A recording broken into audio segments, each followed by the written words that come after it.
సావిత్రిబాయి పూలే 194వ జయంతి సందర్భంగా ఈరోజు పాఠశాలలు జరుపుకోవడం, అది విద్యార్థుల మధ్య జరుపుకోవడం చాలా సంతోషం.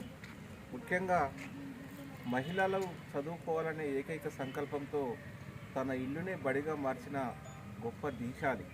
అలాంటి మహనీయురాలు మన భారతదేశంలో పుట్టడం, అది భారతదేశంలో ఉన్న మహిళలు ఆ కాలంలో కూడా అంటరానితనం, అస్పృశ్యత ఉన్న కాలంలో కూడా మహిళలు చదువుకోవాలని ఊరు వాడ అనకుండా తన వచ్చిన విద్యని, నేర్చుకున్న విద్యని చెప్పి భారతదేశంలోనే తెలుగు ఉపాధ్యాయులుగా నిలిచిన ఘనత సావిత్రిబాయి పూలేది. ఈరోజు సావిత్రిబాయి పూలేను మన ఇంట్లో మన అమ్మా నాన్నను, మనకు చదువు నేర్పిన గురువుల్ని ఎలాగైతే గుర్తుంచుకుంటామో, చదువుల తల్లి సావిత్రిబాయి పూలేను కూడా అమ్మాయిలు ప్రత్యేకంగా గుర్తుంచుకోవాలి. ఎందుకు అంటే ఈనాడు మనం చదువుకుంటున్నామంటే ఆ చదువుల తల్లి చెప్పిన చదువు విలువేందో మనకు తెలుసు కాబట్టి ఈరోజు ఈ పరంపర కొనసాగుతుంది.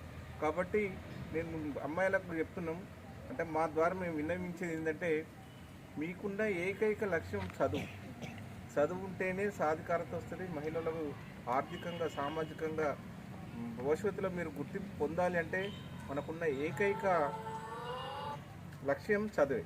కాబట్టి విద్యార్థులందరూ చదువుకొని, ఇందాక సోదరుడు చెప్పినట్టు లాయర్లు కావచ్చు, ఇంజనీర్లు కావచ్చు, డాక్టర్లు కావచ్చు, మీరు ఎంచుకున్న రంగంలో మీరు వెళ్ళాలి అంటే మీకు చదువు అనేది ఆవశ్యకత అవసరం.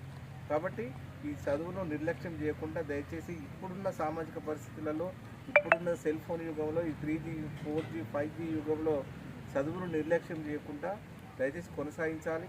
ఆ చదువుల తల్లి మనకి ఏదైతే చదువులని భిక్ష పెట్టిందో ఆ చదువు నేర్చుకొని మంచి వృద్ధులకి రావాలని ఆశిస్తూ మీ అందరికీ శుభాకాంక్షలు తెలియజేస్తున్నాను. Thank you.